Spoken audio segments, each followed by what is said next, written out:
गाली दे, अपशब्द कहे, ताना दे, तो तुम समुद्र जैसा दिल रखकर कचरे को किनारा लगा दो। इस कचरे को किनारा तुम्हें लगाना। अपशब्द कहने वाले का अपशब्द हमारे दिल में नहीं रखना। समुद्र कचरे को अंदर नहीं रखता। फिर कहा समुद्र श्रेष्ठ क्यों है? तो कहा समुद्र इसलिए श्रेष्ठ है, समुद्र में सोना डालो, चांदी डालो, हीरा डालो, पन्ना डालो, समुद्र कभी किनारे नहीं लगाता। समुद्र अपने अंदर उतार लेता है। जब शिव महापुराण रूपी हीरा मिले, कोई अच्छी ज्ञान की बात कहे तो उसको अपने अंदर उतार कर रख लो। फिर कहा समुद्र का जल श्रेष्ठ क्यों है?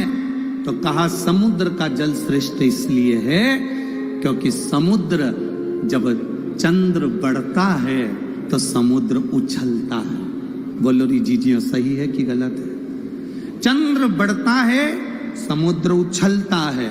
चंद्र घटता है, समुद्र बैठ जाता है। समुद्र से हमें अपने को समुद्र जैसा बनाना है।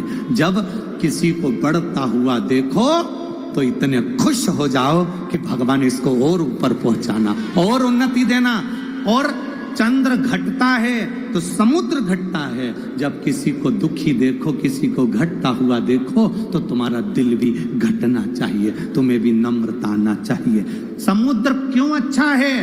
तो समुद्र इसलिए अच्छा है क्योंकि समुद्र खारा होता है, सच बोलने वाला हमेशा बुरा होता है।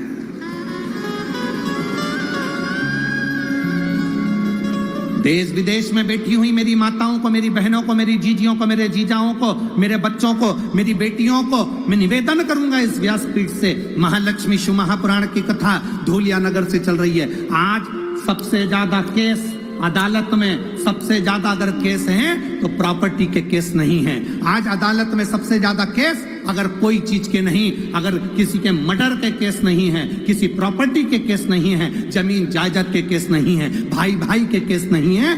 आज पूरे भारत की अदालत में सबसे ज्यादा केस हैं तो तलाक के केस हैं। भारत की सबसे ज्यादा अदालतों में अगर केस चल रहे हैं तो तलाक के चल रहे हैं। समझौता नहीं बैठ पा रहा, एक दूसरे का सामंजस्य नहीं बैठ पा रहा। जरा सी बात में विवाद हुआ, माँ ने कह दिया जा मेरे घर पर, कमी है क्या? अपने यहाँ कोई कमी है क्या? छोड़िए तेरा ससुराल। और बेटी घर पर जाकर बैठ गई। इधर पति रुष्ट होकर बैठा, बेटी रुष्ट होकर बैठी। माँ ने कह दिया दूसरी शादी करा देंगे। अगर बेटी के भाग्य में अच्छा लिखा होता तो पहले ही भेरू अच्छा मिल जाता। अब तो 4 करा ले तो भी वैसा ही मिलने वाला है। इसलिए जैसा मिला है उसको निभाने का प्रयास करो, उसको समझाने का प्रयास करो, उसको संजोने का प्रयास करो, उसको समाजस बिठाने का प्रयास करो। लड़के से कहो तेरी धर्म पत्नी अच्छी है, उसको लेकर आ, जा प्रार्थना कर, ससुर के पास जा, सास के पास जा। जाकर कहा जब शंकर भगवान अपनी सती के लिए दक्ष प्रजापति के यहाँ जा सकते हैं, जिस दक्ष प्रजापति ने शंकर भगवान को शब्द कहा था, श्राप दिया था कि तू शमशान में निवास करेगा, इसके बाद भी मेरे भोले बाबा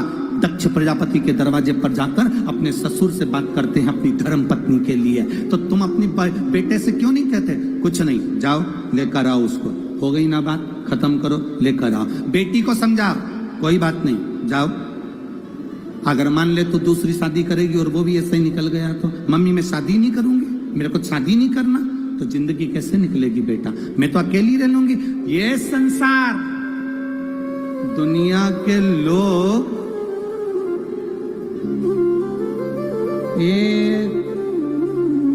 किसी की मुर्गी रोड पे मिल जाए तो वो मुर्गी ले